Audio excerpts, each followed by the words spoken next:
रुपये 31 ऑगस्ट रोजी भोकरदन येथे राज्यस्तरीय व राष्ट्रीय पुरस्कार सोहळा संपन्न झाला। या पुरस्कार सोहळ्याला बंती शिवले अंगुलीमाल काही कारणास्तव येऊ शकले नाही व त्यानिमित्त आज आम्ही जालना येथे येऊन बंतीजीला सन्मान चिन्ह व राष्ट्रीय पुरस्काराची ट्रॉफी देऊन बंतीजींना आम्ही सन्मानित करत आहोत। व यावेळेस आमचे मोठे बंधू अंबादादा चित्तेकर असतील, महेंद्रभाई रत्नपारखे आहेत व आमचे योगीजी दाभाडे यांच्या उपस्थितीमध्ये मी भाऊ फाउंडेशनचा राष्ट्रीय अध्यक्ष या नात्याने बंतीजीचं सन्मान चिन्ह व सन्मान प्रमाणपत्र देऊन सन्मानित करत आहोत। जय भीम, नमो बुद्धाय, जय श्री। थँक्यू।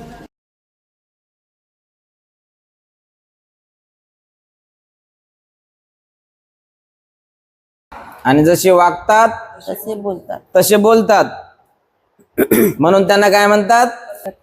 तथाकारी। यथाकारी तथावादी तस्मा तथागतोती उच्चती। जसा बोलतो तसा चालतो, जसा चालतो तसाच बोलतो, त्याला काय म्हणतात? तथागत।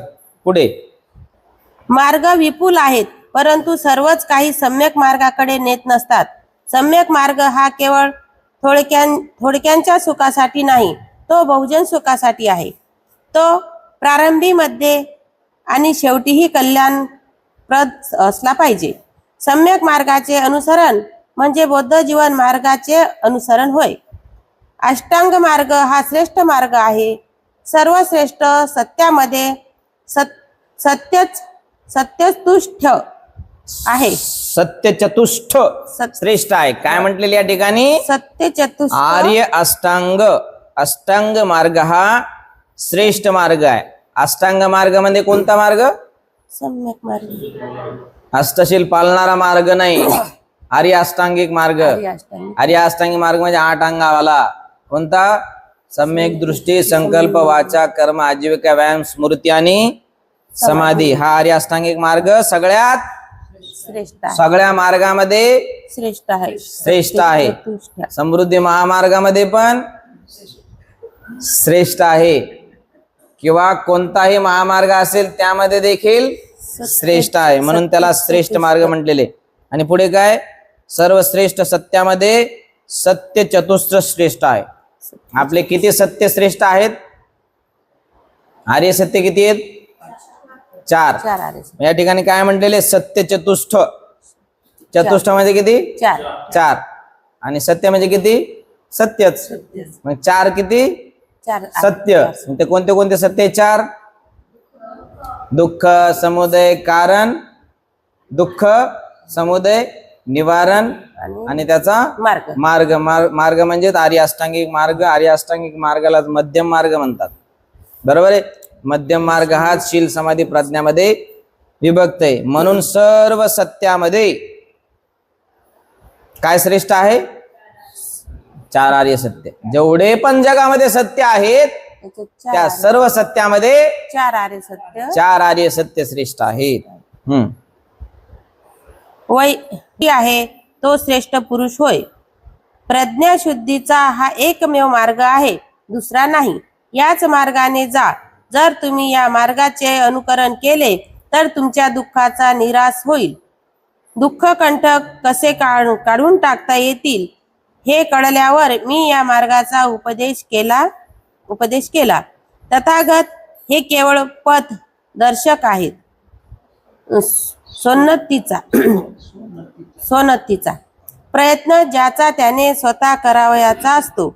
सर्व सृष्ट पदार्थ हे विनाशाधीन आहेत, हे जो ओळखतो त्याला दुःख विचलित करू शकत नाही।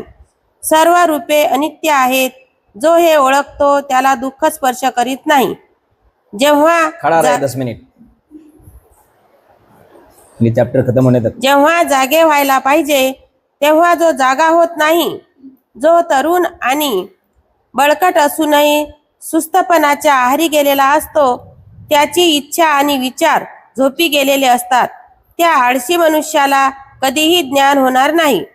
भाषणात सावध असणे, विचारात संयम राखणे, कायेने कोणतेही पाप न करणे, हे काया वाचा मनसा आचारावयाचे 3 मार्ग अवलंबिल्यावर प्रज्ञावंतांनी निर्देशिलेल्या मार्गाने माणसाला जाता येते वास्तविक ज्ञानाने लाभ होतो आणि त्याच्या अभावाने नाश होतो.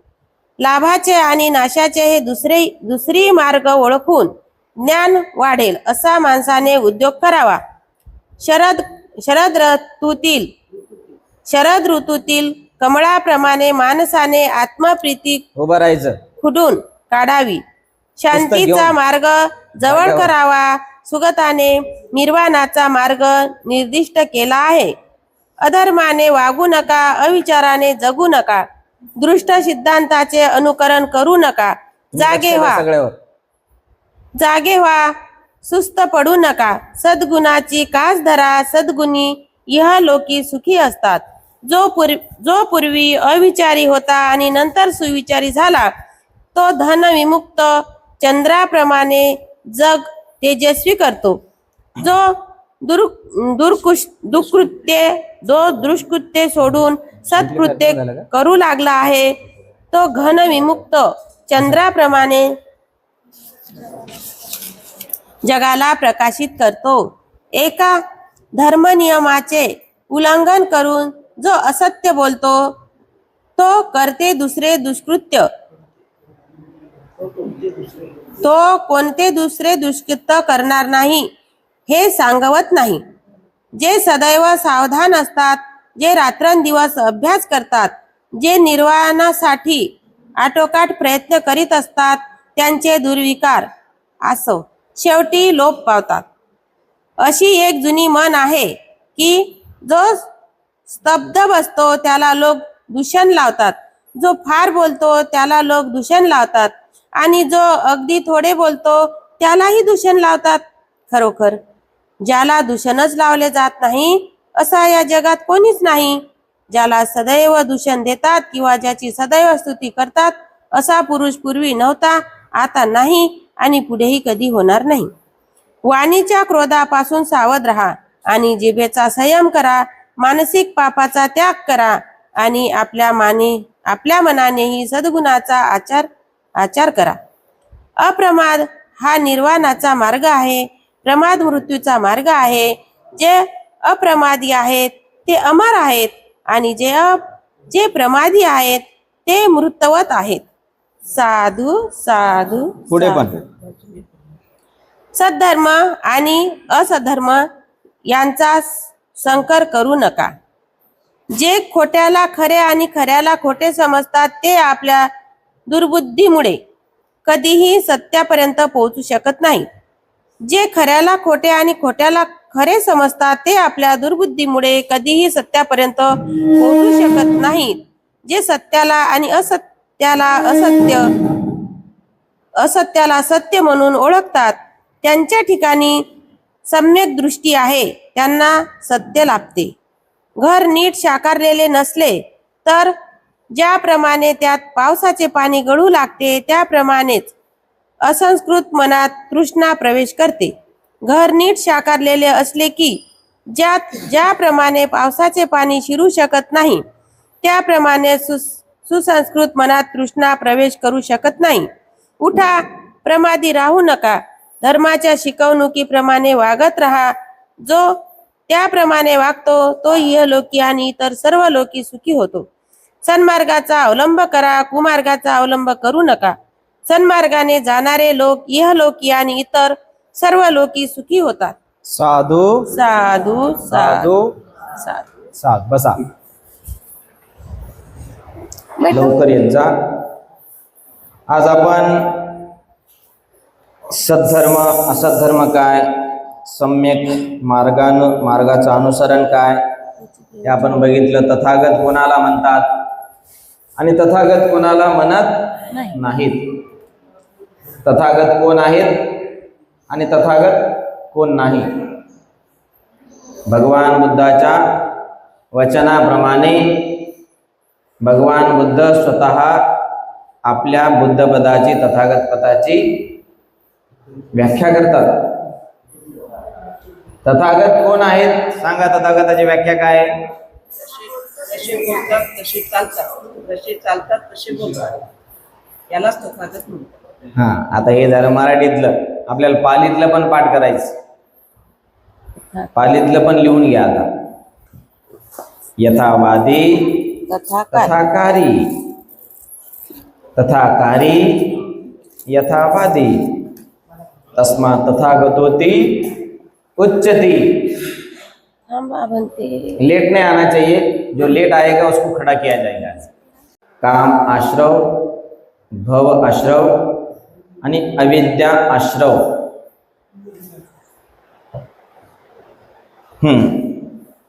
लिहिले किती आहेत आश्रव? 3. कोणते? काम आश्रव, भव आश्रव, अविद्या अविद्या आश्रव. आश्रव।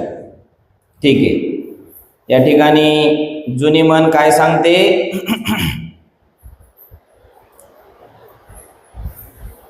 जो शांत बसतो लोक त्याला देखील दूषण देतात, जो फार बोलतो त्याला देखील लोक दूषण देतात, आणि जो अगदी थोडे बोलतो लोक त्याला पण नाव ठेवतात. म्हणजे तुम्ही बोलतच राहिले तरी तुम्हाला लोक नाव ठेवतील, आणि नुसतं येड्याचं सोंग घेऊन जरी बसले तरी तुम्हाला लोक नाव ठेवतील, आणि जरसक जरी बोलले, उलसक जरी बोलले व तेल टाकायचं जरी काम केलं तरी तुम्हाला लोक नाव ठेवतील. हा कोणाचा नियम आहे? सगळ्याचा, जगाचा नियम.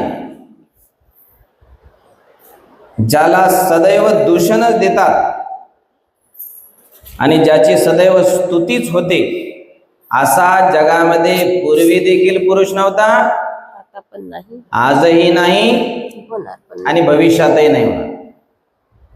बघा, भगवान बुद्ध होते, ज्ञानी होते, सर्वज्ञ होते, त्यांची प्रशंसा झाली का जीवनभर? नाही. निंदा पण झाली ना. कोणी केली निंदा त्यांची? देवदत्ताने. देवदत्ताने केले. आणखी कोणी केली? आदाशत्रूने. आणखी कोणी केली? चिंचाने. आणखी कोणी केली? त्या सुंदरीने. आणखी कोणी केली? त्या भारद्वाजाने. आणखी कोणी केली? जेवढे त्या काळातले ब्राह्मण, ब्रह्मवादी, ब्राह्मण आत्मवादी होते, जे भगवान बुद्धाच्या म्हणजे भगवान बुद्ध त्यांच्या विरोधात गेले होते, सगळ्यांनी भगवान बुद्धाला नाव ठेवलं. बरोबर आहे? म्हणजे मग तुम्ही कितीही ज्ञानी असा, पंडित असा, जग तुम्हाला नाव ठेवल्याशिवाय राहत नाही. म्हणजे तुम्हाला कधी ना कधीतरी प्रशंसा मिळावी लागते आणि कधी ना कधीतरी निंदेला सामोरं जावं लागतं. म्हणजे एखाद्या माणसाची जीवनभर प्रशंसा होते असं कधीच होत नाही, आणि एखाद्या माणसाची जीवनभर निंदाच होते असं कधी होत नाही. वाणीच्या क्रोधापासून सावध राहा, जिभेचा संयम करा. केवळ जिभेचा संयम नाही, खाण्याचा संयम नाही, तर पाहण्याचा संयम करा, ऐकायचा संयम करा,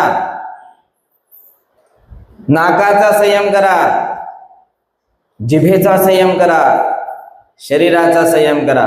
केवळ जिभेचाच संयम नाही तर पूर्ण पंचेंद्रियाचा संयम करा. ठीक आहे. एक नंबर काय? जे खोट्याला खरे आणि खऱ्याला खोटे समजतात ते आपल्या दुर्बुद्धीमुळे कधीही सत्यापर्यंत पोहोचू शकत नाही. जे खऱ्याला खोटे आणि खोट्याला खरे समजतात ते आपल्या दुर्बुद्धीमुळे कधीही सत्यापर्यंत पोहोचू शकत नाहीत. आणि जे सत्याला सत्य आणि असत्याला असत्य म्हणून ओळखतात त्यांच्या ठिकाणी सम्यक दृष्टी त्यांना लाभते. बघा, जे खरं असेल ते खरंच म्हणायचं, आणि जे खोटं असेल ते खोटंच म्हणायचं. बरोबर आहे? हे खरं आहे.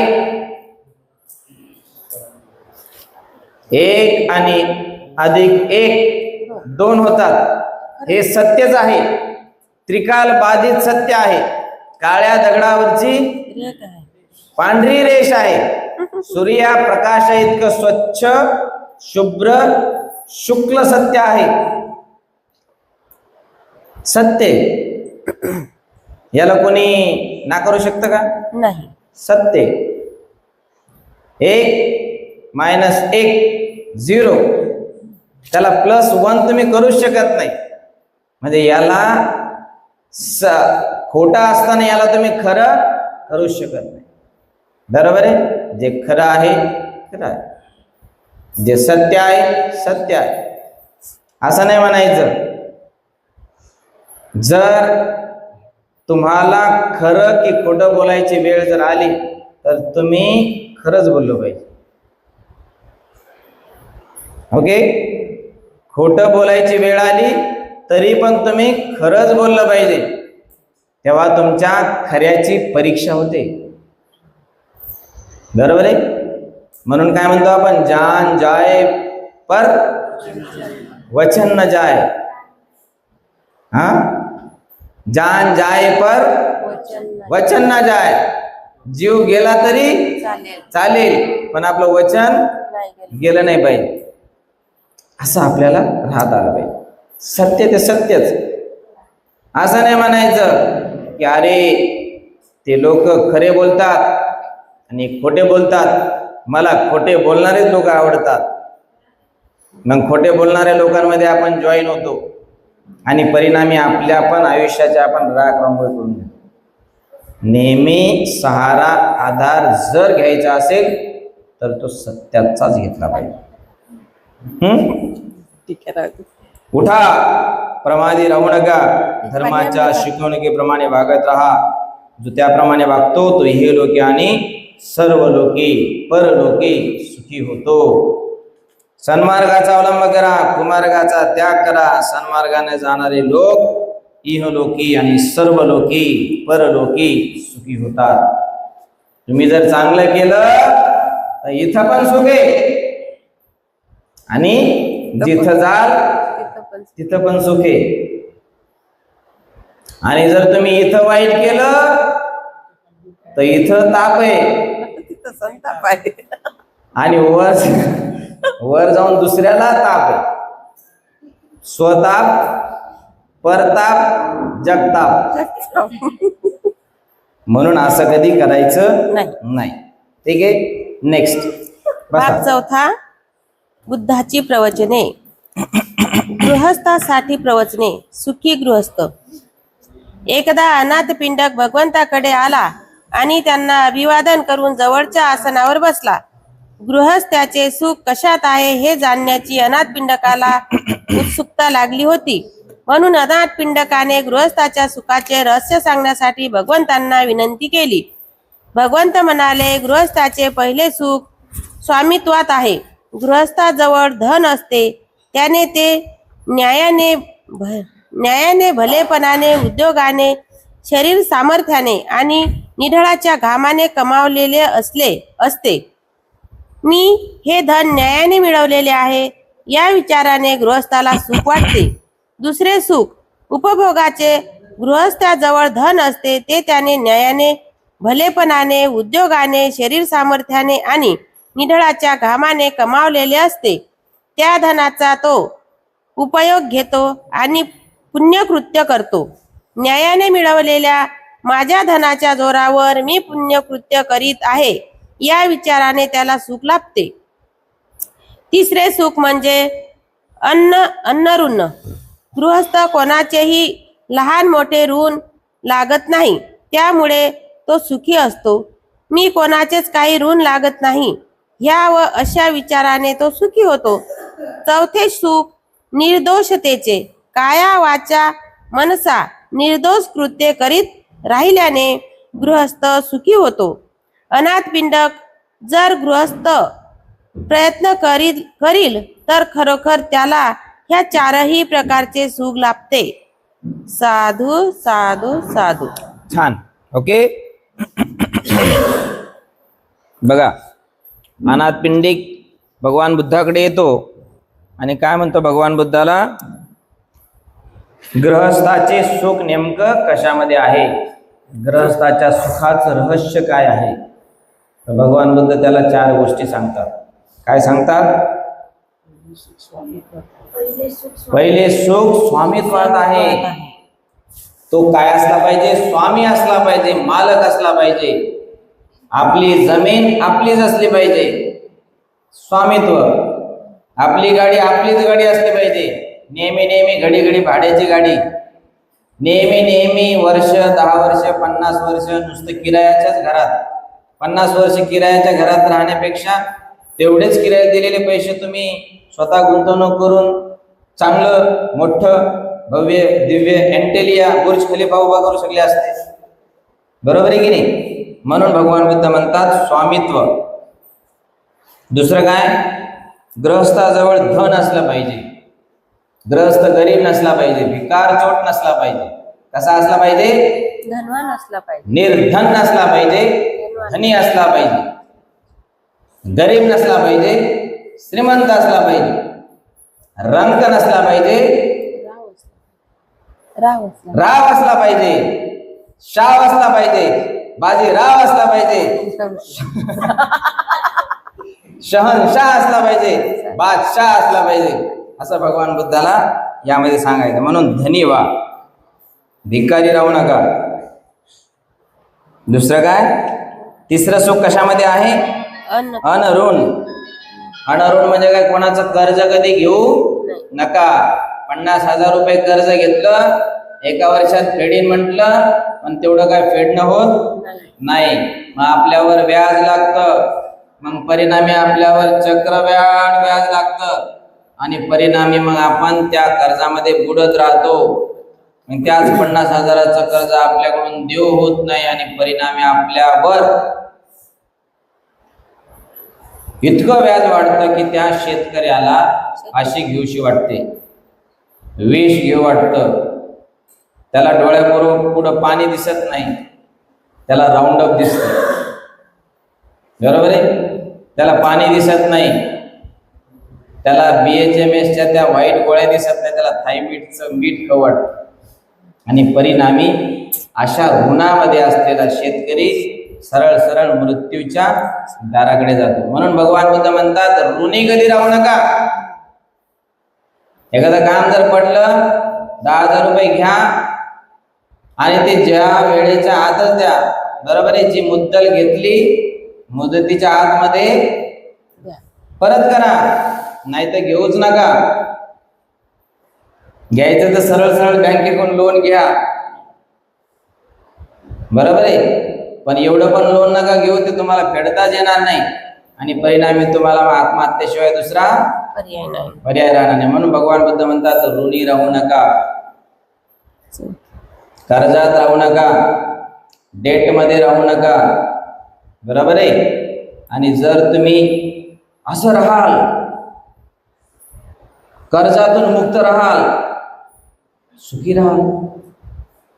तुम्ही स्वामी राहाल, सुखी राहाल. तुम्ही श्रीमंत राहाल, सुखी राहाल. तिसरं काय? तिसरं चौथं ऋणी राहाल म्हणजे कर्जातून मुक्त राहाल, सुखी राहाल. आणि चौथं सुख निर्दोष राहाल. कायाने, वाचाने, मनाने. आपल्याकडून एक काय, दोन काय, एकही आपल्याकडून काया वाचा मनाने, शरीराने, मनाने, वाचाने एकही दोष नाही झाला पाहिजे. असा माणूस दुखी राहील का सुखी होईल? असा माणूस सुखी राहील, सुखी होईल की नाही? म्हणून भगवान बुद्धाचा हा नियम, ज्याप्रमाणे भगवान बुद्धाने त्या अनाथ पिंडिकाला सांगितला, त्याच पद्धतीने तो आपल्याला सांगितला. असा आपण जर ग्रहण कराल तर तुम्हाला जीवनामध्ये खूप खूप फायदा होईल. पुढे दुसरं, पुत्रापेक्षा कन्या बरी. एकदा भगवान श्रावस्ती येथे राहत असता कोसल राजा प्रसेनदी यांना भेटण्यासाठी आला. राजा भगवंताशी संभाषण करीत असता राजवाड्यातून एक दूत आला आणि राजापाशी जाऊन त्याची राणी मल्लिका प्रसूत होऊन तिला कन्या झाल्याचे त्याने वृत्त सांगितले. हे वृत्त ऐकून राजा खिन्न झालेला दिसला. भगवंतांनी राजाला त्याच्या खिन्नतेचे कारण विचारले. राजाने सांगितले की राणी मल्लिका प्रसूत होऊन कन्या झाल्याचे वाईट वृत्त नुकतेच कळले आहे. यावर परिस्थिती ओळखून भगवंत म्हणाले, राजा, कन्या ही पुत्रापेक्षा अधिक चांगली निपजण्याचा संभव आहे. ती शहाणी आणि सद्गुणी कन्या, पत्नी, माता आणि त्रिविध भूमिका करणारी आहे. तिला जो पुत्र होईल तो पराक्रमी कृत्य करील, मोठे राज्य करील. खरोखर अशा थोर पत्नीचा मुलगा आपल्या देशाचा मार्गदाता होईल. म्हणा साधू. साधू साधू साधू. काय म्हणतात भगवान बुद्ध? राजा प्रसेनजीत भगवान बुद्धासोबत चर्चा करत असतो. भगवान बुद्धाला तो प्रश्न विचारत असतो आणि ऐकत असतो. ऐकत ऐकत ऐकत त्याचा एक देवदूत मॅसेंजर एक त्याच्या जवळ येतो आणि कानामध्ये फुसफुसतो, विस्पर करतो. काय म्हणतो? राजा, तुम्हाला मुलगी झाली. काय झाली? मुलगी झाली. मुलगी झाली. आणि राजाच्या मुलीचं नाव काय होतं? प्रसेनजिताच्या काय नाव होतं मुलीचं? वजीर. वजीरा. टाळ्या अजून जोरात. जोरात वाजवा जरा. आईला उल्हास आला पाहिजे. खूप छान. आईचा तगडा अभ्यास आहे. पास होणार तर आईच होणार. ओके. प्रसेनजिताच्या मुलीचं नाव होतं वजीरा. आपण पण एखाद्या मुलीचं जर नाव कोणाला ठेवायचं असेल वजीरा तर वजीरा एखाद्याने आपण सुचवायला पाहिजे. वजीरा. काल मी सांगितलं शासन. सुंदर सुंदर ग्रंथातून नाव तुम्ही शोधून ठेवत जा, लिहून ठेव. तुम्हाला सांगायला काम येतील. मग राजाच्या कानामध्ये तो देवदूत सांगतो की राजा, तुम्हाला मुलगी झाली. मग त्याचं त्या भगवान बुद्धाच्या प्रवचनाकडे काय मन लागत, उदास होतो, खिन्न होतो आणि निराश चेहऱ्याने बसून राहतो. मग भगवान बुद्ध त्याला विचारतात, अरे राजा, तू तर आत्ताच चांगला होता, आता चेहरा काऊन उतरला तुझा? काय झालं तुला? काही दुःखद बातमी ऐकली का? काय झालं नेमकं? तर मग राजा म्हणतो की मला नाही का मुलगी झाली. मला मुलगी झाल्याचं दुःख आहे. मला जर मुलगा झाला असता तर तो माझ्यानंतर राजा झाला असता, पण आता मला मुलगी झाली, त्यामुळे दुःखी. मग भगवान बुद्ध त्याचं दुःखाचं कारण जाणून, तसं तर भगवान बुद्ध त्या देवदूत आल्यानंतरच समजून जातात हे काय सांगणार आहे, राजा मला काय सांगणार आहे. सगळं भगवान बुद्ध ओळखून असतात. सांगायच्या आधीच एवढं तीक्ष्ण आणि क्षिप्रचित्त बुद्धाचं असतं.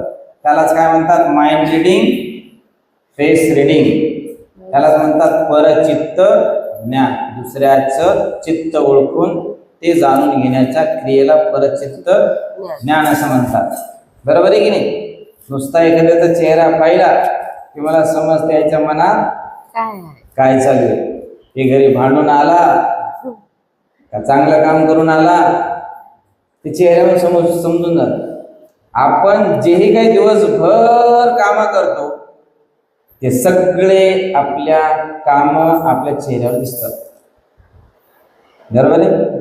म्हणून म्हणतात चेहरा जर चांगला दिसला, वा आज काहीतरी सुख आहे वाटतं. आणि चेहरा जर तुम्हाला असा दिसला आंबट बारीक, तर आपण काय म्हणतो? अरे याच्या चेहऱ्यावर 12 वाजले. किती वाजले? 12. बरोबर आहे? म्हणजे काही ना काहीतरी याने गलत केलं. असं भगवान बुद्ध देखील ओळखायचे, जाणायचे. भिक्खूने देखील अशी एक जाणायची. भिक्खूने म्हणजे सगळेच आनंद असे जाणतात. मग राजा असं सांगितल्यानंतर भगवान बुद्ध समजून सांगतात, मुलगी झाली साधू साधू साधू. अरे राजा, मुलगी ही एखाद्या राजाला जन्म देऊ शकते. मुलगी एखाद्या बुद्धाला जन्म देऊ शकते. अरे मुलगी झाली तर ती एखाद्या अरहंताला जन्म देऊ शकते. मुलगी एखाद्या बोधिसत्वाला जन्म देऊ शकते.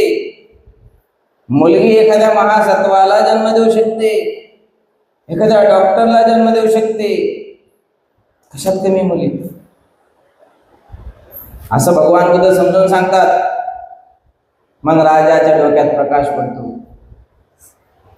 आणि मग राजा देखील साधुकार देतो, साधू साधू साधू. मला भगवान बुद्धाने योग्य असं मार्गदर्शन केलं, योग्य असं समजून सांगितलं, त्याबद्दल धन्यवाद. बरोबर आहे. म्हणून आपण देखील कधी मुलगी झाली म्हणून नुसती जिलेबी वाटू नये, मुलगा झाला म्हणून नुसते पेढे वाटू नये. ती परंपरा आपण मोडली पाहिजे, आहे की नाही. मुलगी झाली जिलेबी खा, मुलगा झाला पेढे खा, है ना. असं नसलं पाहिजे. भेदभाव है ना. भेदा भेद मंगळ. कोण म्हणायचं असं? तुकाराम. गाडगे महाराज. पुढे तिसरं, पती आणि पत्नी. एकदा भगवंत मधुरा आणि निरंजना यांच्यामधील मधुरा मथुरा येते. मथुरा मथुरा आहे का? त्याच्यात आहे. एकदा भगवंत मथुरा आणि निरंजना यांच्यामधील राज रस्त्याने चालले होते. या रस्त्यावर त्यांना पुष्कळ गृहस्थ व त्यांच्या पत्नी भेटल्या. तेव्हा भगवंतांनी रस्ता सोडून एका झाडाखाली आसन स्वीकारले. गृहस्थ आणि त्यांच्या पत्नींनी त्यांना अशा रीतीने स्थानापन्न झाल्याचे पाहिले. ते सर्व भगवंताजवळ आले. त्यांनी भगवंतांना अभिवादन केले आणि जवळच बसून त्यांना विचारले, पती पत्नीतील सुयोग्य संबंध कोणता? यावर भगवंतांनी त्यांना उत्तर दिले, हे गृहस्थ हो, पती पत्नींना 4 प्रकारे एकत्र राहता येते. दृष्ट पुरुष दृष्ट स्त्री बरोबर राहत असेल, दृष्ट पुरुष देवतेबरोबर राहत असेल, सत्पुरुष दृष्ट स्त्री बरोबर राहत असेल आणि कदाचित सत्पुरुष एखाद्या देवतातुल्य स्त्री बरोबर राहत असेल.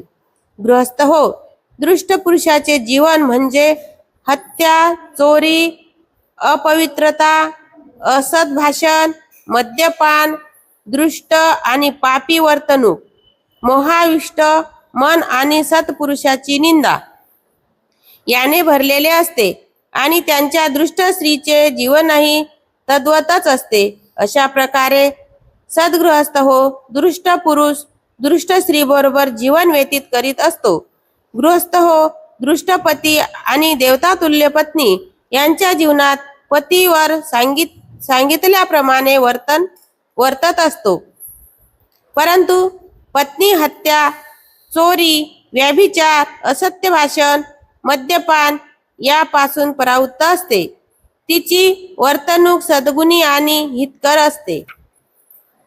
अंतःकरण मोहाधीन नसते. ती आपल्या कौटुंबिक जीवनात सद्गुणी माणसाची निंदा करीत नाही किंवा त्यांना उद्देशून अपशब्द बोलत नाही.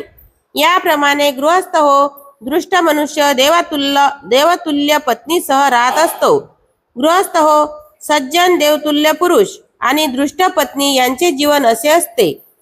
या जीवनात पती हत्या, चोरी, व्यभिचार, असत्य भाषण, मद्यपान यापासून परावृत्त होऊन राहतो. त्याची वागणूक गुणयुक्त व हितकर असते. मोहाधीन होऊन आपल्या कौटुंबिक जीवनात तो सद्गुणी पुरुषाची कधी निंदा करीत नाही किंवा त्यांना उद्देशून अपशब्द बोलत नाही. परंतु त्याची पत्नी मात्र वर वर्णिलेल्या दृष्ट स्त्रीसारखी वागत असते. गृहस्थ हो, 4थ्या प्रकारची पती पत्नी जीवनात जणू काय देवतेबरोबर राहत आहे अशी वागतात. कारण ते दोघेही पती पत्नी हत्या, चौर्यकर्म, असत्य भाषण, व्यभिचार, मद्यपान यांचा आपल्या वर्तनाला स्पर्श होऊ देत नाहीत आणि मोहाधीन होऊन सत्पुरुषाच्या निंदेने आपली जीभ विटाळीत नाहीत. गृहस्थ हो, पती पत्नीच्या एकत्र जीवनाचे असे 4 प्रकार आहेत. शील, साधू साधू साधू. समजले का 4 पती पत्नीचे प्रकार?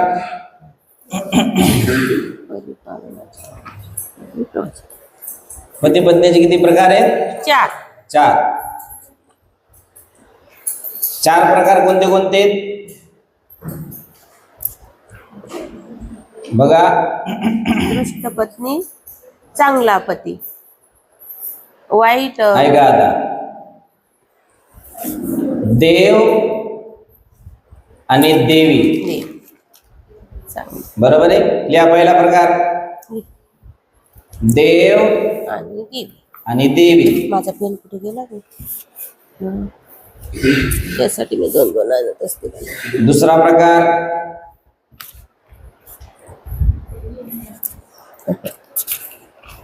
देव आणि राक्षसीन.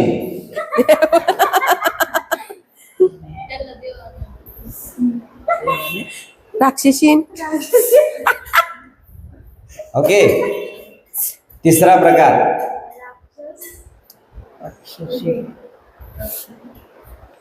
देव आणि राक्षसीन. तिसरा प्रकार काय आहे? देवी नाही नाही, राक्षस आणि राक्षसीन.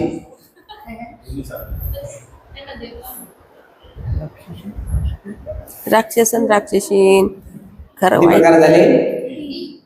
3 प्रकार झाले, बरोबर आहे. पहिला प्रकार कोणता आहे? देव आणि देवी. दुसरा प्रकार कोणता आहे? देव आणि राक्षसीन. तिसरा प्रकार कोणता आहे? राक्षस आणि राक्षसीन. राक्षस आणि राक्षसीन. आणि चौथा प्रकार कोणता आहे? राक्षस आणि आणि देवी. कोणता आहे? राक्षस देवी. हे 4 प्रकार असे खालीवर होऊ शकतात, त्याच्यामध्ये काही फरक नाही. वाद नाही. ठीक आहे. आता पहिला प्रकार, भगवान बुद्ध काय म्हणतात? देव आणि देवी. कोण आहे देव आणि देवी? पती पत्नी. पती आणि पत्नी, जे दोघेही पंचशिलेचं पालन करतात ते कोण आहेत? देव देवी. देव आणि देवी आहेत ना. पती पत्नी म्हणजे देव आणि देवी. पती आणि पत्नी जे दोघेही, पहिलं शील काय आपलं? हिंसा करू नका. हिंसा करत नाही. चोरी करू नका, चोरी करत नाही. खोटं बोलू नका, कामाचार करू नका, नशा करू नका. पंचशिलेचं तंतोतंत पालन करतात, त्यांना काय म्हणतात? देव आणि देवी. अशा पती पत्नींना काय म्हणतात? देव देव आणि देवी. दुसरा प्रकार काय? देव आणि राक्षस. देव आणि राक्षस राक्षसीन. राक्षसीन. अगं राक्षसीन. बघा, काही कुटुंबामध्ये माणसे पंचशिलेचं पालन करतात, बरोबर आहे. हो. पालन करतात, हिंसा करत नाही, पण त्याची बायको हिंसा करते. मग नवरा हा देव असतो तर बायको ही वाईट वागणारी. नवरा हा चोरी करत नाही पण बायको करते. म्हणजे कोण देव झालं आणि कोण राक्षसीन झालं? नवरा देव झाला आणि ती राक्षसासारखी वागत. नवरा देव झाला आणि ती राक्षसीन झाली. नवरा हा अनाचार दुराचार करत नाही, परंतु पत्नी मात्र अनाचारी दुराचारी राहते. नवरा खरं बोलतो पण त्याची बायको खोटं बोलते. खोटं बोलते. नवरा दारू पित नाही पण त्याची बायको खंबे पे खंबा, 90 देशी बियर, आणखी काय काय ब्रँड, किंगफिशर, आणखी काय वाईन, सुपर ब्रँड, जे जे आहेत ते. तर अशा दाम्पत्याला भगवान बुद्ध काय म्हणतात? देव त्या माणसाला म्हणतात जे पंचशिलेचं पालन करतो, आणि राक्षसीन त्याला म्हणतात जे त्या पंचशिलेचं पालन करत नाही. हा झाला पती पत्नीचा दुसरा प्रकार. तिसरा प्रकार काय? दोन्ही राक्षस. हा म्हणजे ते हिंसाही करतात दोघं सोबतच. पटवे. म्हणजे एकाने कोंबडं धरायचं आणि एकाने कापायचं, दोघं हिंसा, बरोबर आहे की नाही? एकाने चोरी करायची आणि एकाने पाहत राहायचं, कोणी येतं पण येतं का? येत नाही, मांजरी सारखं. बरोबर आहे. तिसरं काय, अनाचार दुराचार, दोघही कामाचारी असतात, मिथ्याचारी असतात, परदारागमन करतात. स्त्री पर पुरुषागमन करते, पुरुष पर स्त्रीगमन करतो, असं आचरण. बरोबर आहे. चौथं काय, दोघही खोटं बोलतात, खोटं बोल रेटून बोल. पण असं बोल रेटून बोल, त्याला खरंच करायचं, खोट्याला खरं करायचं. खरं करायचं. त्याला म्हणतात खरं बोल पण, सॉरी खोटं बोल पण रेटून बोल. रेटून बोल. मोदी सारखं. तर असं आपण नसलं पाहिजे. याला म्हणतात तिसरा प्रकार. बरोबर आहे. राक्षस आणि पाचवं काय, चौथं पाचवं शील काय, नशा. आणि राक्षस आणि राक्षसीन सोबत धरून येतात. पुडी खायची तर सोबतच अर्धी अर्धी, तंबाखूचा ते तोटा खायचा तर अर्धा अर्धा, चुना खायचा तर अर्धा अर्धा, सगळं 50-50. त्याला काय म्हणतात, भगवान बुद्ध कोणती उपमा देतात, राक्षस. राक्षस आणि राक्षसी.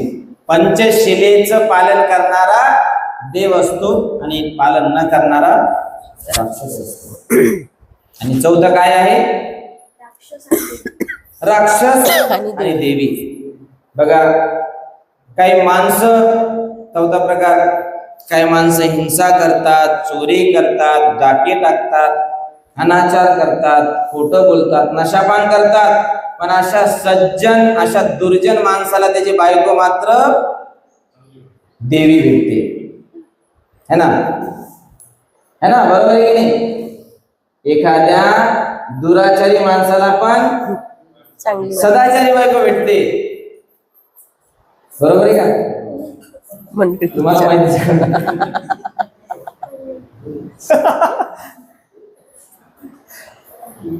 यालाच भगवान बुद्ध कोणता प्रकार म्हणतात, राक्षस आणि देवी.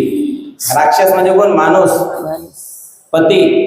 आणि देवी म्हणजे कोण, पत्नी. तर काही घरामध्ये या 4 गोष्टी आपल्याला आढळून येतात. प्रत्येक पती आणि पत्नी या 4 गोष्टीमध्ये मोडतात.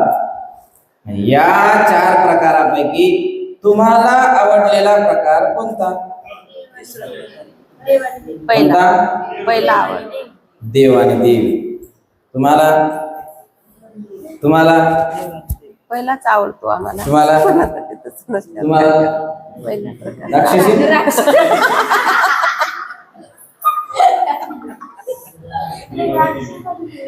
कोणता आवडतो, पाठीमाग कोणता प्रकार आवडतो, देवन राक्षसी. काय देव आवडतात का भूत आवडतात, का राक्षसीन आवडते का हाडळीन आवडते, काय प्रिय तुम्हाला, देव आणि देवी. नाही, कोणता प्रकार आवडतो, देव देवी आवडतो का नाही. तुम्हाला देव आवडतो ना, कोणता देव,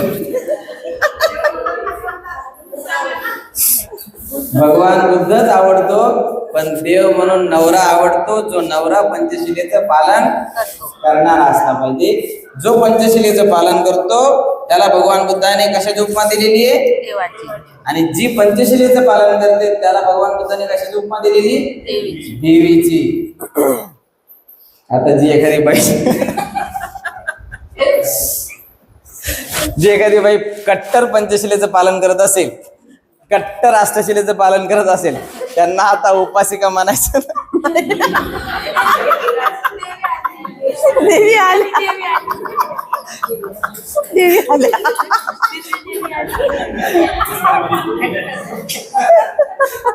या देवी या बसा. एकीकडे तिकडे देव्या बसलेले आणि इकडे आपल्या विहारामध्ये देवी अवतरायला लागल्या. या देव, या अतिथी देव, अतिथी देवो भव, अतिथी देवो भव. अगोदर असं होतं अतिथी देवो भव, आता अतिथी जाओ भव. भयंकर परिस्थिती. ओके, पुढे वाचा. शील शील परिपालनाच्या आवश्यकतेवरील प्रवचने. माणसाची अधोगती कशाने होते? एके समयी भगवान श्रावस्ती येथील जेतवनातील अनाथपिंडकाच्या विहारात राहत होते.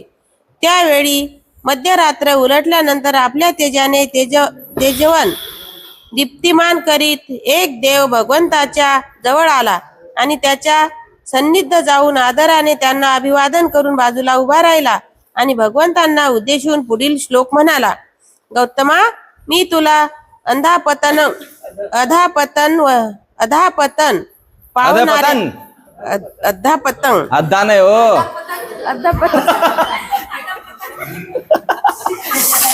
चुप घ्या. अधपतन, अधपतंग काही नाही म्हणत. अधापतन नाही, अधपतन. थांब ग. अधापतन जातो सोडून देते मी. पावणाऱ्या माणसाविषयी काही प्रश्न करणार आहे. कृपा करून अधपतनाची चुप घ्या. अधपतनाची कारणे काय असतात ते मला सांग. भगवंतांनी ती सांगण्याचे मान्य केले आणि ते म्हणाले.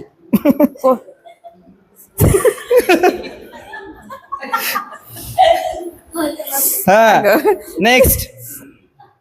कोणाची उन्नती होत आहे आणि कोण अधोगतीला जात आहे हे सहज समजणाऱ्यासारखे आहे.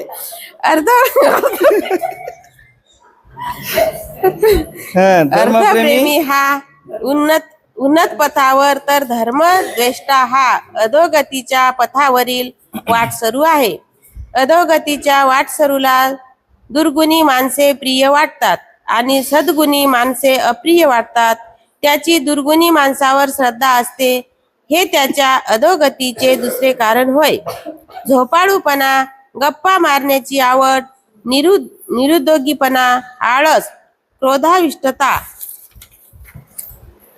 ही सर्व अधोगतीचे तिसरे कारण होय. आई बाप वृद्ध झाले असताना जवळ संपत्ती असूनही त्यांचे पालन पोषण न करणे हे अधपताचे चौथे कारण होय. ब्राह्मण, श्रमण किंवा अन्य साधूंना असत्य भाषणांनी ठकविणे हे अधोगतीचे पाचवे कारण होय. जवळ विपुल द्रव्य, सुवर्ण, धनधान्य असूनही त्या सर्वांचा एकट्यानेच उपभोग घेणे हे अधापताचे सहावे कारण होय. आपले कुळ, संपत्ती, जात याचा अभिमान बाळगून आपल्या आत्पेष्टांचा तिरस्कार करणे हे अधापताचे सातवे कारण होय. व्यभिचार, मद्यपान, जुगार यामध्ये द्रव्याचा अपव्यय करणे हे अधपताचे आठवे कारण होय. स्त्रीमध्ये समाधान न पावता वेश्यागणिका आणि परस्त्रिया यांचा समागम करणे हे अधापताचे नववे कारण होय. असंयमी, उधळी स्त्री अथवा पुरुष यांच्या हाती आपल्या व्यवहाराची सत्ता देणे हे अधापताचे अकरावे कारण होय. जवळची साधने अल्प असूनही क्षत्रिय कुळात जन्म झाला या जोरावर अफाट महत्वाकांक्षा आणि सार्वभौमतेची इच्छा बाळगणे हे अधापताचे 12वे कारण होय. हे कुलोत्तम देवा, ही सर्व अधापताची कारणे आहेत. या सर्वावर विजय मिळवलास तरच तू वाचशील. साधू साधू साधू. किती कारण आहेत अधपतनाची? 12. अधपतन म्हणजे काय? अधोगती, अवनती, अधापतन, डिग्रेडेशन, अधपतन. बरोबर आहे. अधपतनाचे यामध्ये 10वं कारण आलेलं नाही. 11वं आणि 12वं सरळ सरळ कारण आलेले. अधपतनाची किती कारण आहेत? 12. लिहून घ्या. अधपतनाचे एकूण, अधोगतीचे एकूण कारण भगवान बुद्धाने 12 सांगितलेले आहेत. अधोगतीचे ना. भगवान बुद्ध श्रावस्तीमध्ये बसलेले होते आणि त्यांना एक देवता तुल्य माणूस भेटायला आला आणि काय म्हणतो, भगवान, जगामध्ये लोकांची अधोगती होते, अवनती होते, तर या अधोगतीचे काही कारण आहेत का, तर ते मला अधोगतीचे कारण सांगा. अधोगतीचे कारण काय काय आहेत बघा. पहिलं कारण काय, एखादा माणूस जो धर्मावर प्रेम करतो त्याची प्रगती होते, आणि जो धर्मावर धर्मगुरूवर प्रेम करत नाही त्याची प्रगती होत नाही. बरोबर आहे. कोणाची उन्नती होत आहे आणि कोण अधोगतीला जात आहे हे सहज समजण्यासारखे आहे. धर्मप्रेमी हा उन्नत पथावर, तर धर्मद्वेष्टा हा अधोगतीच्या पथावर वाटसरू आहे. दुसरे कारण काय आहे, अधोगतीच्या वाटसरूला दुर्गुणी माणसे प्रिय वाटतात आणि सद्गुणी माणसे अप्रिय वाटतात. त्याची दुर्गुणी माणसावर श्रद्धा असते हे त्याच्या अधोगतीचे कारण आहे. बघा, दुर्गुणी माणसंच आवडतात आणि सद्गुणी माणसाला सद्गुणी माणसं आवडतात. दुर्गुणी माणसाला सद्गुणी माणसं अप्रिय वाटतात आणि सद्गुणी माणसाला दुर्गुणी माणसं अप्रिय वाटतात. हे दुसरं कारण. तिसरं कारण काय, हे कारण तुम्ही सगळे अवश्य लिहून घ्या, अवश्य पाठ पण करा. तिसरं कारण काय, झोपाळूपणा, आळस असणे, गप्पा मारण्याची सवय, रिकाम्या गप्पा, रिकाम्या उचापती, याचं धुणं त्याच्याजवळ, त्याचा धुणं तिसऱ्याजवळ, आणि याला काय म्हणतात, निरर्थक बडबड करणे, बाष्क बडबड करणे, निरुद्योगीपणा, नुसता आळसी है ना, आळशी, क्रोधाविष्टता, एखाद्याला क्रोध असतो तर क्रोध देखील आपल्या अधोगतीचं कारण आहे. बरोबर आहे. चौथं कारण काय, आईबाप वृद्ध झाले असता जवळ संपत्ती असून देखील त्या आईवडिलांचे पालन पोषण करीत नाही. हे अधपतनाचे कितवे कारण आहे, चौथे कारण आहे. बघा साळवे आई, काय चौथे कारण, जवळ संपत्ती, एखाद्या मुलाकडे बक्कळ पुष्कळ खूप अशी संपत्ती, परंतु तरी तो आपल्या आई वडिलांचा सांभाळ करत नाही. हे तुमच्या अधपतनाचं चौथं कारण. पाचवं कारण काय, जो श्रमण ब्राह्मण अन्य साधूंना असत्य भाषणाने ठगवतो, जो श्रमण ब्राह्मण भिक्षूंची सेवा करत नाही, जो श्रमण ब्राह्मण भिक्खूंना भोजनदान देत नाही, जो श्रमण ब्राह्मण भिक्खूंच्या पाया पडत नाही, अभिवादन करत नाही, हात जोडत नाही, तर अशा श्रमण ब्राह्मण म्हणजे कोण, भिक्षू. ब्राह्मण म्हणजे कोण, भगवान बुद्धाच्या परिभाषेमध्ये जो चांगले काम करतो, जो काया वाचा मनाने शुद्ध राहतो, त्याला म्हणतात भगवान बुद्ध ब्राह्मण. तो पंचेंद्रियावर संयम बाळगतो, त्याला म्हणतात श्रमण ब्राह्मण. भगवान बुद्ध म्हणतात भिक्खू. सहावे कारण काय, जवळ विपुल द्रव्य सुवर्ण धनधान्य असून देखील सर्वांचा एकट्याने जो उपभोग घेतो, त्याच्या अधपाताचे सहावे कारण. बरोबर आहे. विपुल संपत्ती पण तो एकटाच उपभोग घेतो. गडगंज संपत्ती अंबानीगड, बरोबर आहे, पण तो कोणालाच विचारात घेत नाही. तो आकाशला विचारतो, आणखी कोण आहे त्याचा मुलगा, आणखी ना त्याच्या मुलीला विचारतो, ना त्याच्या बायकोला विचारतो, एकटाच उपभोग घेतो. खायचं तर चांगलं चुंगलं पंचभगवान एकट्यानेच, दुसऱ्याला म्हणायचं फक्त तुम्ही माझ्या. याला देखील भगवान बुद्ध काय म्हणतात, अधपतनाचं सहावं कारण. नुसतं खायचं तर एकट्यानेच खायचं, कमवायचं एकट्यानेच, पण खायचं पण एकट्यानेच, सगळं काही एकट्यानेच. माझाच बंगला आहे, सगळं माझंच आहे, तुमचं काहीच नाही. चले जाओ, सायमन कमिशन, चले जाओ, गो बॅक 1942. असं जो करतो तर ते देखील त्याच्या अधपतनाचं सहावं कारण. सातवं कारण काय, आपली कुळ संपत्ती जात यांचा अभिमान बाळगून आपल्या आप्तेष्टांचा तिरस्कार करतो. बघा, एखाद्याचं कुळ मोठा असतं, 96 कुळ, भली मोठी संपत्ती, मग त्याला दुसरे माणसं जे दिसतील, मच्छर घेता कस काय व्हायला लागला असं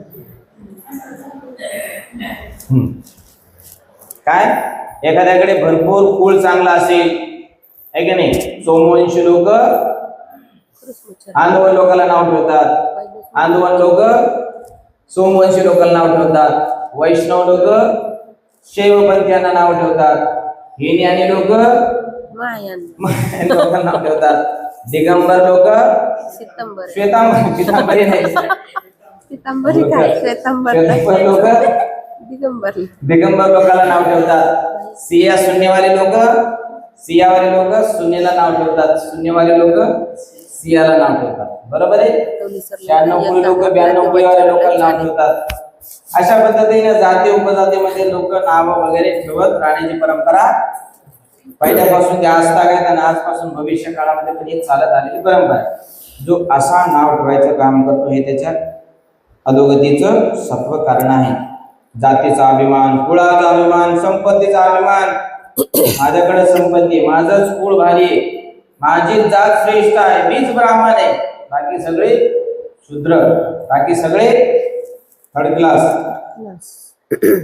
आठवं कारण काय, व्यभिचार, मद्यपान, जुगार यामध्ये द्रव्याचा अपव्यय करतो हे त्याच्या अधपतनाचे आठवे कारण. मद्यपान करतो, दारू पितो, जुगार खेळतो, पत्ते खेळतो, हे देखील त्या पुरुषाचं अधपतनाचं आठवं कारण. 9वं कारण काय, स्वस्त्रीमध्ये समाधान न पावता वेश्या, गणिका, परस्त्रिय यांचा समगम करतो हे त्याच्या अधपतनाचे 9वे कारण आहे. स्वतःची बायको देवीसारखी, परंतु तो दुसऱ्या स्त्रीमध्ये संतुष्ट असतो. स्वतःची बायको ही चांगली आहे, सज्जन आहे, सौंदर्ययुक्त आहे आणि चारित्र्याने परिपूर्ण आहे, पण तरी देखील तो वेशामध्ये समाधान मानतो, वेशागमन करतो, परत स्त्रीगमन करतो, आणि अशा माणसाची प्रगती नाही. वा, समजतच मला. पुढे 9वे कारण काय, 9 ते आपण बघितलं. 10वं कारण काय, असंयमी उधळी स्त्री अथवा पुरुष यांच्या हाती आपल्या व्यवहाराची सत्ता देणे अधपतनाचे 11वे कारण आहे.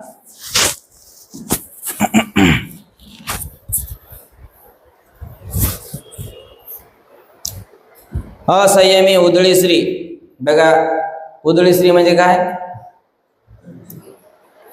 जास्तच असा खर्च करणारी, बरोबर आहे की नाही, रिकामा खर्च करणारी.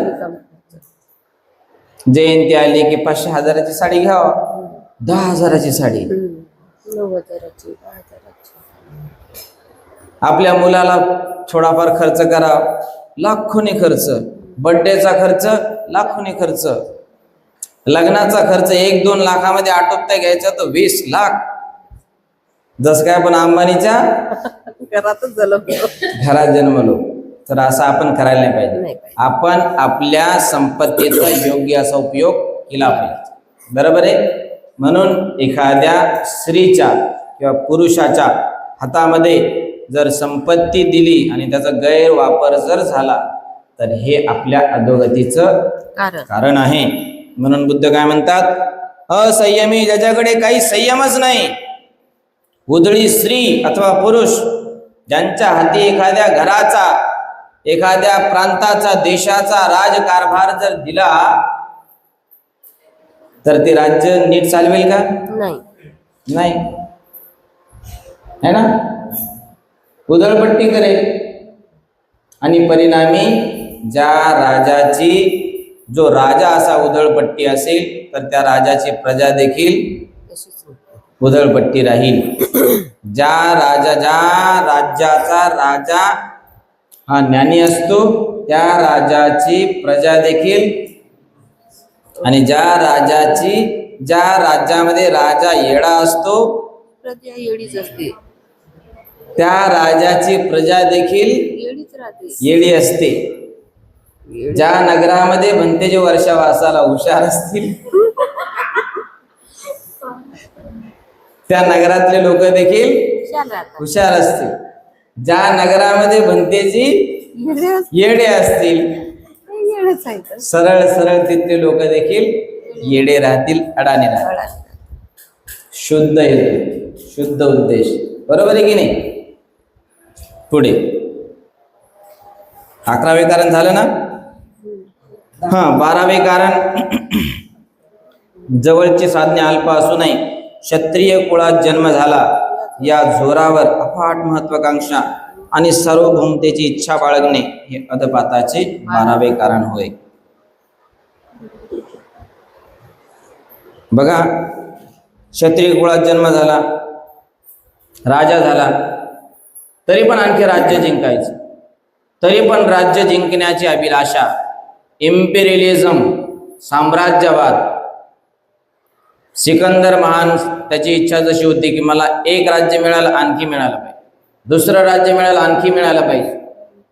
अनेक राज्य मिळवत मिळवत तो वयाच्या 29व्या वर्षी मेला. अर्ध्या राज्य जगावर अर्ध राज्य केलं, अर्ध्या जगावर राज्य केलं, मेला. काय नेलं त्याने सोबत? खाली हात आया था, खाली हात गया था. बरोबर आहे की नाही? तसंच आपलंय. एवढी पण इच्छा बाळगू नये. लालच बुरी चीज. बुरी बला आहे. बरोबर आहे की नाही? पुढे दुसरं, दृष्ट मनुष्य. एका चारिकेत आपल्या नेहमीच्या रिवाजाप्रमाणे भगवंतांनी आपल्या सहचारी भिक्षूंना खालीलप्रमाणे प्रवचन दिले. भिक्खूंनो, दृष्ट मनुष्य कसा ओळखावयाचा हे तुम्हास माहीत आहे काय? भिक्खूंनी नाही म्हणताच भगवंत बोलले, जर मग मीच तुम्हाला दृष्ट माणसाची लक्षणे सांगतो. दृष्ट मनुष्य न विचारताच दुसऱ्याचे दोष दाखवितो आणि त्याला दुसऱ्याबद्दल विचारले तर मग बघायलाच नको.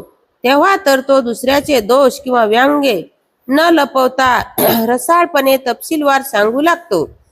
जो मनुष्य विचारले असता दुसऱ्याचे सद्गुण दाखवित नाही, पुन्हा पुन्हा विचारल्यावरच तो दुसऱ्याचे गुण सांगतो, तो मनुष्य विचारले असताही आपले दोष उघड करीत नाही. मग न विचारता तर बोलायलाच नको. वारंवार विचारले तरच तो आपले दोष दाखवितो, परंतु त्याचा तपशील छपवितो असा मनुष्य दृष्ट मनुष्य होय. भिक्खू हो, असाही मनुष्य असतो की जो विचारले नाही तरी आपल्या चांगल्या गोष्टी उघड करीत असतो, विचारल्यावर तर सांगायलाच नको. तो अगदी सर्व तपशील देऊन आपल्या गुणाचे भरमसाठ वर्णन करीत असतो. भिक्खूंनो, असा मनुष्य दृष्ट मनुष्य समजावा. साधू साधू साधू. माझा पुढे पण सर्वोत्तम मनुष्य. एका चारिकेत आपल्या नेहमीच्या रिवाजाप्रमाणे भगवंतांनी आपल्या सहचारी भिक्खूंना खालीलप्रमाणे प्रवचन दिले. भिक्खूंना उद्देशून भगवान म्हणाले, जगात 4 प्रकारची माणसे आढळतात. पहिल्या प्रकारचा मनुष्य म्हणजे जो स्वतःच्या अथवा इतरांच्या कल्याणासाठी झटत नाही. दुसऱ्या प्रकारचा मनुष्य स्वतःचे हित सोडून दुसऱ्याच्या हितासाठी झटतो. तिसऱ्या प्रकारचा मनुष्य स्वतःच्या हितासाठी झटतो व दुसऱ्याच्या नाही. चौथ्या प्रकारचा मनुष्य स्वतःच्या त्याप्रमाणे दुसऱ्याच्या हितासाठी झटत असतो. जो स्वतःच्या अथवा दुसऱ्याच्या हितासाठी झटत नाही तो मनुष्य दोन्ही बाजूला पेटलेल्या आणि मध्ये शेणाने माखलेल्या चितेवरील मशालीसारखी आहे. ती गावात वा वनात इंधन म्हणून उपयोगी येत नाही. त्याप्रमाणेच तो मनुष्य जगाला आणि स्वतःलाही निरुपयोगी आहे. जो स्वतःच्या कल्याणाचा त्याग करून दुसऱ्याच्या कल्याणासाठी झटतो तो तिसऱ्या प्रकारच्या माणसाहून अधिक चांगला पुरुष होय. आणि जो स्वतःच्या आणि इतरांच्या कल्याणासाठी झटतो तो सर्वात उत्तम पुरुष समजावा. साधू साधू साधू साधू. माझा पुढे पण ज्ञानी पुरुष. एके समयी भगवान उकट्टकानी शेतब्ब या 2 नगराच्या मधील राजरस्त्यापर्यंत पोचले असता त्यांना द्रोण नावाचा एक ब्राह्मण त्यांच्यासारखाच प्रवास करीत असता भेटला. अकस्मात भगवंतांनी रस्ता सोडला आणि एका वृक्षातळी पद्मासन ठोकून ते बसले.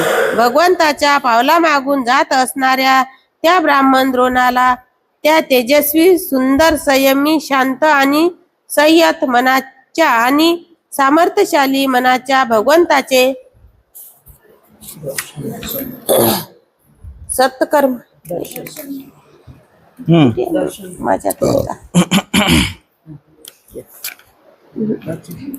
सत्कर्म माझ्यातलं कसं बरोबर चिटकलं. दर्शन झाले. भगवंताजवळ जाऊन तो म्हणाला, आदरणीय महाशय, आपण देव तर नाहीत. नाही ब्राह्मणा, मी खरोखर देव नाही. आपण गंधर्व तर नव्हेत. नाही नाही ब्राह्मणा, मी गंधर्व नाही. मग आपण यक्ष तर नव्हेत. नाही नाही ब्राह्मणा, मी यक्ष नव्हे. तर मग आपण मनुष्य नाही काय? नाही ब्राह्मणा, मी मनुष्यही नाही. भगवंताची अशी उत्तरे ऐकल्यावर तो ब्राह्मण द्रोण म्हणाला, तुम्ही देव आहात का, गंधर्व आहात का, यक्ष आहात किंवा मनुष्य असे विचारले असता आपण नाही म्हणता, तर मग आदरणीय महाशय, आपण आहात तरी कोण? ब्राह्मणा, जोपर्यंत मी माझ्या अंगाच्या आसवाचा निराश केला नव्हता तोपर्यंत मी खरोखर देव, गंधर्व, यक्ष आणि मनुष्य होतो. पण आता मी आसवापासून मुक्त झालो आहे आणि मुळाचे विच्छेदन करून बैठकच नाहीशी केलेल्या ताल वृक्षासारखा झालो आहे. त्या वृक्षाला असे अंकुर फुटणार नाहीत, त्याप्रमाणे माझेही आहे. ज्याप्रमाणे जलात जन्म घेणारी कमललता पाण्यातून वर येते आणि तरी सुद्धा पाण्याचा कलंक तिला चिकटत नाही, त्याप्रमाणे हे ब्राह्मणा, मी जगात जन्मास आलो, जगात वाढलो आणि जगावर विजय मिळवून जगाच्या कलंकाला अस्पृष्ट असा राहिलो आहे. म्हणून हे ब्राह्मणा, तू मला एक तथागत ज्ञानी पुरुष असे समज. साधू साधू साधू. साधू. भगवान बुद्धाने 4 माणसाचे प्रकार सांगितले, बरोबर आहे? कोणते 4 प्रकार आहेत ते? दृष्ट मनुष्य, ज्ञानी मनुष्य, सर्वोत्तम पुरुष. सर्वोत्तम पुरुष यामध्ये माणसाचे 4 प्रकार वर्णन केलेले. तर 4 प्रकार कोणते आहेत ते तुम्ही लिहा, त्याचं वर्णन करा आणि तुम्ही कोणत्या अटीमध्ये मोडता किंवा कोणत्या प्रकारामध्ये मोडता हे तुम्ही ठरवा. बरोबर आहे? चांगला का वाईट, चांगला का चांगला, का वाईट का वाईट, का वाईट का चांगला, कोणत्या प्रकारामध्ये मोडता तुम्ही हे तुम्ही तुमचं ठरवायचं. तुम्हाला काय आवडतं, कोणत्या माणसाचा प्रकार आवडतो हे तुम्ही ठरवायचं. ठीक आहे? माणसाचे 4 प्रकार भगवान बुद्धांनी या ठिकाणी वर्णन जे केलेले आहेत ते एकदा तुम्ही अवश्य वाचा आणि ते लिहा. याच्यावर पण एखादा प्रश्न येऊ शकतो, नाही टाकलाच IMP करून ठेव याच्यावर. IMP करून ठेव याच्यावर. ज्ञानी पुरुष बघा, उकट्टा आणि शेतब्ब या ठिकाणी भगवान बुद्ध एकदा बसलेले होते. तिथे द्रोण नावाचा ब्राह्मण आला. द्रोण नावाचा ब्राह्मण कोण होता? जेव्हा भगवान बुद्ध महापरिनिर्वाणाला गेले होते, तर महापरिनिर्वाणाला गेल्यानंतर भगवान बुद्धाच्या आस्थेचे 8 भाग करणारा तो द्रोण ब्राह्मण हाच होता. तर हा द्रोण ब्राह्मण भगवान बुद्धाकडे गेला आणि भगवान बुद्धाला काय म्हणतो, काय तुम्ही देव आहे का? भगवान बुद्ध म्हणतात नाही. काय तुम्ही यक्ष आहे का? भगवान बुद्ध नाही. मग काय गंधर्व आहे का? भगवान बुद्ध म्हणतात नाही. मग माणूस तरी आहे का तुम्ही? मग भगवान बुद्ध म्हणतात मी माणूसही नाही. मग त्याला प्रश्न पडतो, डोक्याला हात लावतो, यांना मी देव आहे, देवासारखं तर दिसतात पण देव तर नाही म्हणायला. गंधर्वासारखे दिसायला लागले, गंधर्व नाही म्हणायले. तरी आपण विचारून पाहू, यक्षासारखे तर दिसतच नाही, पण तरी पण आपण विचारून पाहू तुम्ही यक्ष आहे का? नाही म्हणतात. तर ढळढळ तर मला माणूस दिसायला लागले, पण माणूस मी विचारून पाहू माणूस आहे का? तर माणूस पण नाही म्हणतात. मग तो तंग होतो आणि विचारतो की तुम्ही नेमकं आहात तरी कोण? किती प्रश्न विचारले मी तुम्हाला, नाहीच म्हणाले तुम्ही, खरं सांगा ना काय आहे? भगवान बुद्ध म्हणतात मी यक्ष, गंधर्व, देवता, माणूस तोपर्यंत होतो जोपर्यंत माझ्या मनामध्ये राग, द्वेष, मोह होता. काम, क्रोध, मोह, माया, मद, मत्सर, षडरिपू होते, लालसा, कामना होते, तोपर्यंत मी एक प्रकारचा माणूस, देव, गंधर्व होतो. परंतु मी जेव्हा राग, द्वेष, मोह सोडला, काम, क्रोध, मोह, मद, माया, मत्सर सोडला, त्याग केला, तेव्हा मी तथागत झालो. हे द्रोण ब्राह्मणा, म्हणून तुम्हाला यक्ष, गंधर्व किंवा यक्ष, गंधर्व, देव आणि माणूस असा समजू नकोस, तर मला तो काय समज? ज्ञानी पुरुष तथागत. ज्ञानी पुरुष समज, इनलाइटन वन, ज्ञानी पुरुष समज. मी कोण आहे? तथागत आहे. तथागत कसा आहे? तसा चालतो, तसा बोलतो, तसा बोलतो, तसा चालतो, तथागत. आणि माणूस कसा आहे? जसा चालतो तसा बोलत नाही. जसा बोलतो तसा चालत, त्याला काय म्हणतात? जनावर. जनावर. पुढे न्यायी आणि सज्जन असा पुरुष. भिक्खूंना उद्देशून भगवान म्हणाले, माणसे 4 प्रकारची असतात. जर तुम्हाला सज्जन आणि न्यायी पुरुष ओळखायला असेल तर, हे झालं का? नाही. या 4 प्रकारचे भेद तुम्ही जाणले पाहिजे. भिक्खूंनो, एका प्रकारची माणसे स्वकल्याणासाठी झटतात, परंतु परकल्याणाचा विचारही करीत नाहीत. अशा प्रकारची माणसे स्वतःमधील विषय वासनेचे निर्मूलन करतात, परंतु दुसऱ्यांनी विषय वासनेचा त्याग करावा म्हणून त्यांना कधीही आग्रहाने सांगत नाहीत. ते आपल्या मनातील क्रोधाचे निर्मूलन करतात, परंतु दुसऱ्यांना क्रोधाचा त्याग करण्याबद्दल निक्षून सांगत नाहीत. ते स्वतःमधील अविद्येचे निर्मूलन करतात, परंतु ते दुसऱ्यांना त्यांच्या अविद्या निर्मूलनासंबंधी आग्रहाने सांगत नाहीत. असा पुरुष स्वतःच्या कल्याणाचा मार्ग चोखाळीत असतो, परंतु तो दुसऱ्याच्या कल्याणासाठी झटत नाही. दुसऱ्या प्रकारची माणसे ही परहितासाठी झटतात, स्वहितासाठी झटत नाहीत. अशी माणसे आपल्या अंगाच्या विषय वासना, क्रोध आणि अविद्या यांच्या निर्मूलनाचा प्रयत्नही न करता दुसऱ्यांना मात्र असे करण्यासाठी आग्रहाने सांगत असतात. भिक्खूंनो, अशा प्रकारची माणसे दुसऱ्याच्या हितासाठी निश्चित झटतात, परंतु स्वतःच्या नाही.